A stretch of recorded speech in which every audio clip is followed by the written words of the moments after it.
کوئی مداخلت، کوئی سازش نہیں تھی۔ لیکن ناظرین اس اعلامیہ کے بعد اب جو پی ٹی آئی کے دوست ہیں، جو ان کے سپورٹر ہیں، جو ان کے ووٹرز ہیں، وہ یہ کہہ رہے ہیں کہ یہ انڈورسمنٹ کی گئی ہے جو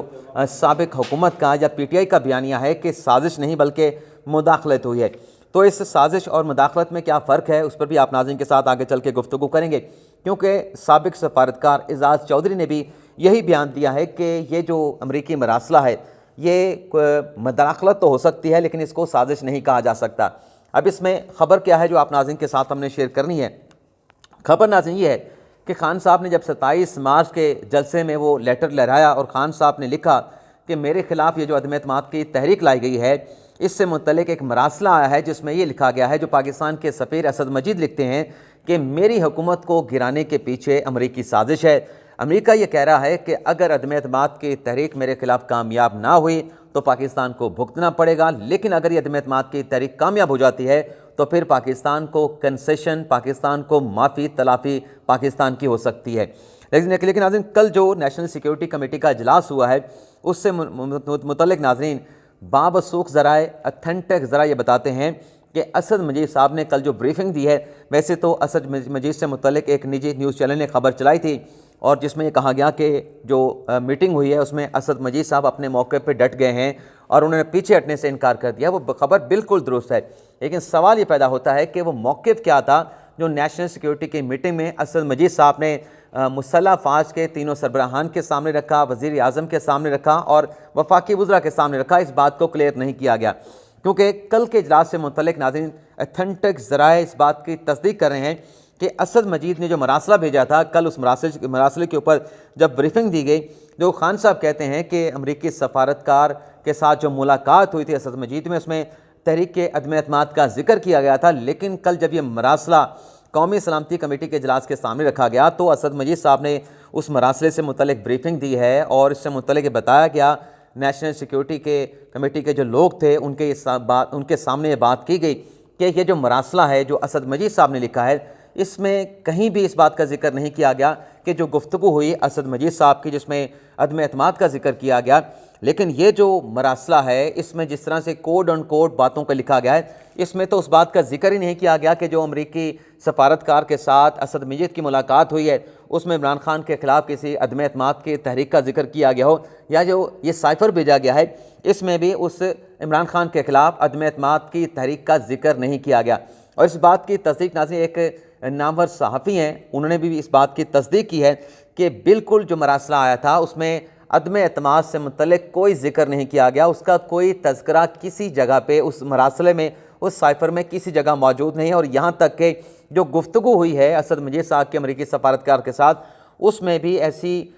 بات کو کوٹ کر کے کہ امریکی سفارتکار نے کہا ہے، اسے بھی مراسلے کا حصہ نہیں بنایا گیا۔ ایسی کوئی بات سرے سے اس مراسلے میں، اس خط میں شامل نہیں جس سے یہ لگ سکے کہ امریکی جو ہے وہ چاہتے ہیں کہ عمران خان کے خلاف عدم اعتماد کی تحریک جو ہے وہ کامیاب ہو یا پھر ناکام ہو۔ ہاں، اسد مجید صاحب نے اپنا یہ موقف تحریری طور پر بھی کمیٹی کے سامنے رکھا ہے کہ یہ جو مراسلہ ہے یہ کیونکہ ایک غیر معمولی، یعنی معمولی نہیں، غیر معمولی جو ہے وہ ایک زبان استعمال کی گئی پاکستان کے اندرونی معاملات کے حوالے سے، تو اس میں جو آخری پیراگراف تھا اس مراسلے کا، اس میں ریکمنڈیشن سفارشات دی گئی تھیں کہ اس معاملے کے اوپر امریکہ کو ڈی مارچ کیا جائے، یعنی انہیں احتجاجی مراسلہ دیا جائے۔ اب یہ جو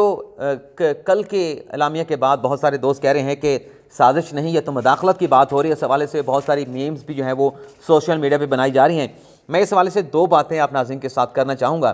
ناظرین، پاکستان کے عسکری سیکیورٹی ادارے ہیں، چاہے وہ پاکستان کی فوج ہو، ملٹری انٹیلیجنس ہو، چاہے پریمیئر انٹیلیجنس ایجنسی ISI ہو، ان کی بنیادی ذمہ داری ہے کہ اگر پاکستان کے اندر ریاست پاکستان کے خلاف، پاکستان کی منتخب حکومت کے خلاف، پاکستان کی سیکیورٹی سے متعلق، پاکستان کے استحکام سے متعلق، پاکستان کی سالمیت سے متعلق کوئی انٹرنل ایکسٹرنل سازش ہوتی ہے، کنسپریسی ہوتی ہے، تو اس سازش کو ناکام بنانا جو ہے وہ ہمارے عسکری اداروں کا، ہماری فوج کا، ملٹری انٹیلیجنس کا اور ISI کی بنیادی ذمہ داریوں میں شامل ہے۔ لیکن کچھ دوست کہتے ہیں کہ سازش نہیں ہوئی بلکہ مداخلت ہوئی ہے، یعنی اتنی مطلب ہماری عقل کا لیول ہے، ہماری سمجھ کا لیول ہے کہ جو ذمہ داری سازش کی ہے عسکری اداروں کی، کیا ہماری ریاست پاکستان نے ان اداروں کو، عسکری اداروں کو، انٹیلیجنس اداروں کو ایسی کوئی ذمہ داری نہیں سونپی گئی کہ مداخلت، یعنی کہا یہ جا رہا ہے، پرسیپشن یہ بلڈ کی جا رہی ہے کہ جو سازش ہے وہ اتنی سنگین نہیں، لیکن جو مداخلت ہے وہ بہت زیادہ سنگین معاملہ ہے۔ تو جو بہت زیادہ سنگین معاملہ ہے مداخلت کا، اس کی ذمہ داری اس کو کاؤنٹر کرنے کی فوج کو نہیں دی گئی، آئی ایس آئی کو نہیں دی گئی، ملٹری انٹیلیجنس کو نہیں دی گئی، لیکن جو ایک پرسیپشن بنایا جا رہا ہے کہ سازش جو ہے وہ کم سنگین معاملہ ہے، اس کی ذمہ داری سونپی گئی ہے۔ کیا عقل یہ بات ماننے کے لیے تیار ہے؟ ان اداروں کو تو ذمہ داری یہ دی گئی ہے کہ اگر کوئی سازش ہوتی ہے انٹرنل ایکسٹرنل سیکیورٹی سے متعلق، ملکی سالمیت سے متعلق، استحکام سے متعلق، آپ نے اسے ناکام بنانا ہے، چاہے وہ سازش ہو، چاہے وہ مداخلت ہو، چاہے وہ غلطی ہو، کچھ بھی ہو، اس چیز کو ناکام بنانا جو ہے وہ سیکیورٹی اداروں کی ذمہ داری ہے۔ لیکن کل کے اعلامیے میں تو واضح لکھ دیا گیا ہے کہ جو سیکیورٹی ایجنسیز کی، یعنی ایک ایجنسی کی نہیں،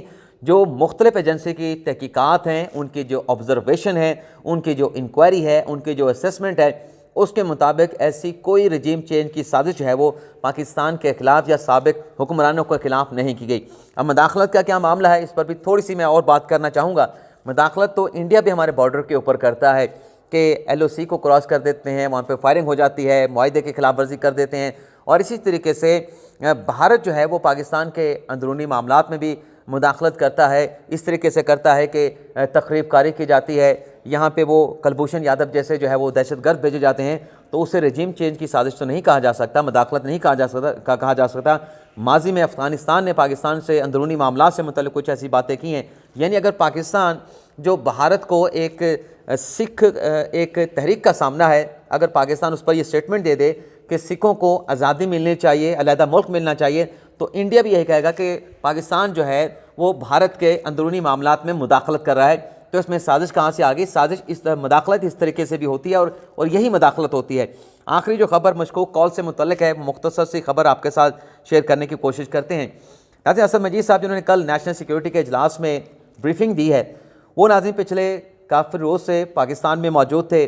اور خبر یہ سامنے آئی ہے جس میں بتایا گیا ہے کہ اسد مجید صاحب کے ساتھ جو خان صاحب کے سابق وفاقی کابینہ کے دو اہم افراد جو ہے ان کے ساتھ کنیکٹڈ تھے، ان کے ساتھ ٹیلی فون وہ رابطہ کر رہے تھے، یعنی وہ نہیں کر رہے تھے، اسد مجید صاحب جو خان صاحب کے اپنے کھلاڑی ہیں، سابق وفاقی کابینہ کے لوگ تھے، وہ بار بار رابطہ کر رہے تھے، اور یہ جو رابطے کیے گئے ہیں، مشکوک کالز کی گئی ہیں، اس کے اندر گفتگو کیا ہوئی ہے وہ ابھی آپ کے ساتھ ہم شیئر نہیں کر سکتے، نہ ہی ہمیں ہمارے سورس کی جانب سے بتایا گیا ہے، لیکن یہ کہا جا رہا ہے کہ یہ کالز اس لیے کی گئی کہ کسی طریقے سے یہ جو بیانیہ ہے اسے کسی قسم کا نقصان نہ پہنچے۔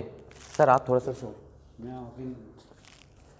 کسی طریقے سے اس بیانیے کو کسی قسم کا نقصان نہ پہنچے، اور یہ جو کالز ہیں ناظرین مشکوک، اس کا پتہ چلا لیا گیا ہے، اور اگر کوئی ایسی صورتحال بنی تو یہ کالز بھی سامنے آ سکتی ہیں، اور جن کی طرف سے کی گئی ہے ان کے نام بھی سامنے آ سکتے ہیں، لیکن یہ ضرور ذرا کی جانب سے بتایا گیا کہ یہ جو کالز کرنے والی شخصیت ہیں، اس میں جو سابق وزیر خارجہ ہیں شاہ محمود قریشی نہیں تھے، بلکہ اور دو وزیر ہیں، دو کابینہ کے دو ایسے سابق ممبران ہیں جنہوں نے اسد مجید صاحب کو جو ہے وہ رام کرنے کی کوشش کی ہے، لیکن چونکہ وہ ایک بڑے اچھے سفارتکار ہیں، سفارتکاری کے امور کو سمجھتے ہیں، تو انہوں نے ایسا کوئی انہیں میسج نہیں دیا کہ جس سے کوئی پاکستان کو نقصان ہو سکے، یا پاکستان کے جو سفارتی معاملات ہیں یا جو تعلقات ہیں پاکستان کے، اس میں کسی قسم کا پاکستان کو نقصان جو ہے وہ آئندہ آنے والے دنوں میں اٹھانا پڑے۔ تو یہ ناظرین آج کے ہماری تفصیلات، اگلے پروگرام میں خان صاحب کے پاس یہ جو توشہ خانہ کا معاملہ ہے، ایک بڑا ناتر موقع ہے کہ اس میں اپنی صفائی پیش کر سکیں، وہ کیا معاملہ ہے، اور آئندہ آنے والے دنوں میں جسٹس قاضی فائز صاحب سے متعلق کس قسم کی بڑی خبر سامنے آ سکتی ہے، اس کی ڈیٹیل پر بھی آپ ناظرین کے ساتھ گفتگو کریں گے۔ اجازت چاہیں